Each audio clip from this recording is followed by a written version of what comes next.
going into the last segment, I said, hey, there was a guy that was out there on the field, because you mentioned there was one guy who wasn't out there. It was A.T. Perry, right? Yeah.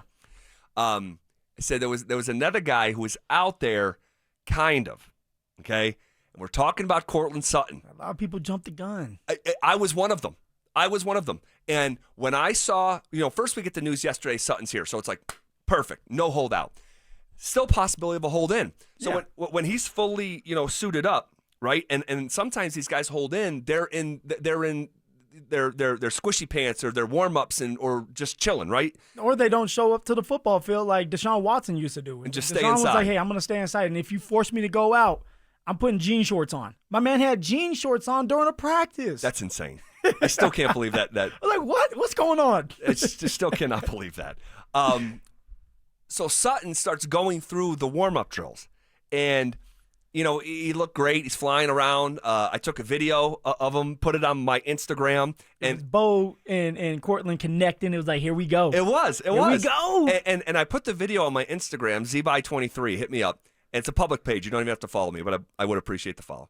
Follow him. And I said, hey, Courtland, I said, the Broncos are back. Courtland Sutton not holding out and not holding in. And then the next hour happened, and they went into the team period. Well, it started before that. 7-on-7 period. 7-on-7. It was first 7-on-7. Yes. And then team. And I did not, and I'll give you credit, I did not realize. Thank you, Mr. Bye. Yes, sir. I did not realize that Sutton was just sort of lurking in the background. Helmet on, just chilling. Body language tells you everything. All right, Tell me about that. Well, when you have a player that wants a contract, and he's been very vocal before in the past, and then all of a sudden he's showing up, he has his helmet on, full pads on, and he's ready to go at it, and then he's going through individual drills. It's like, okay, he's buying in. Yeah. Then all of a sudden, 7-on-7 rolls around, and you start to see someone like Courtland Sutton fall back because he's not going to go with the ones. He's not going with Bo Nix. Right. He's kind of just sitting there looking, kind of quiet. That's because he's letting people know, hey, I'm not practicing. Right. I'm here because I don't want to lose any money. I'm here because maybe there are talks being done, but I'm not happy where we're at just yet. Yeah. And maybe it's the agent saying, hey, look, you go out there and show face, but don't do any of the team drills. Don't do any of the 7-on-7 work until we can get something resolved. And that's kind of what happens. So you're not necessarily sitting out. You're not sitting in. You're participating a little bit, but also you're kind of like, hey, I'm making a stand for myself. You want me out here? Pay me. Yeah, and I'm sure that is the advice that he's getting from his agent, Jacob Presser from Milk and Honey Sports.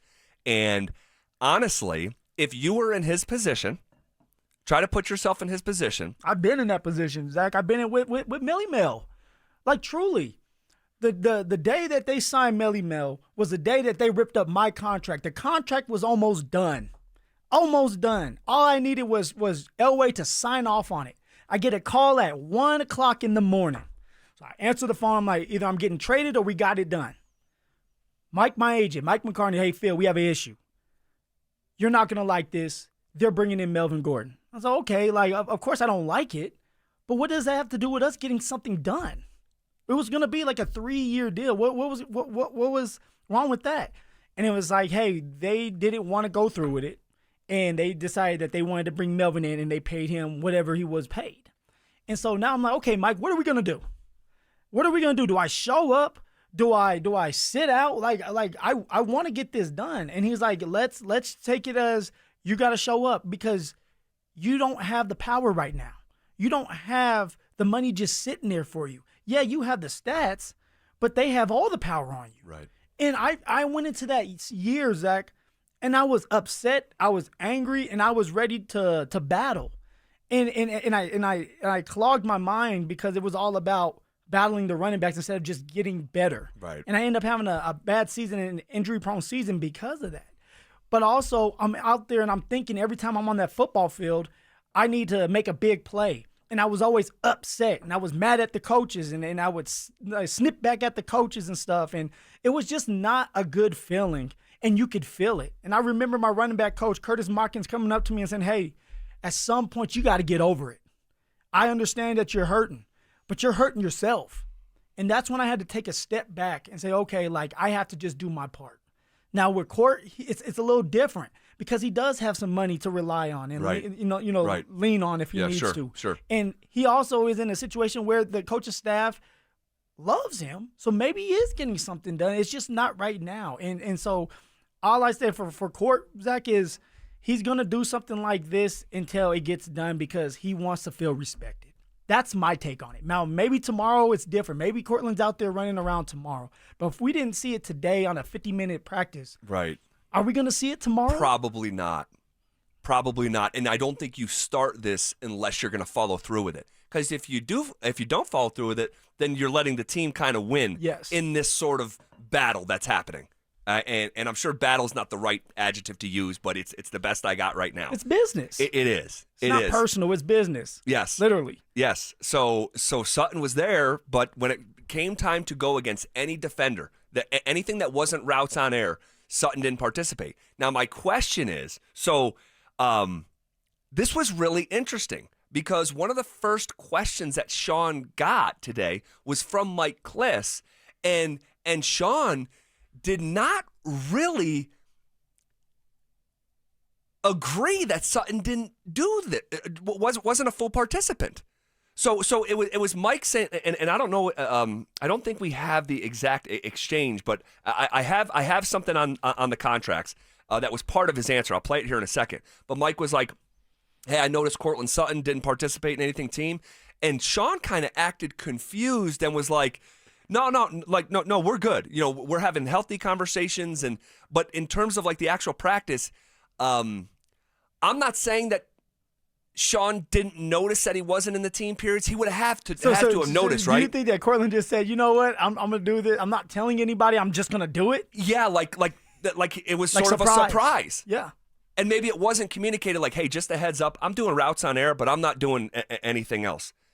Like that, I'm telling you from someone who is standing there, that's sort of what the exchange looked like. Oh, and it could have happened. Now, this is part of the answer from that exchange. Look, there's a number of guys. You're going to ask me about a few contracts. They're all, being worked on. Something we really would never discuss with you.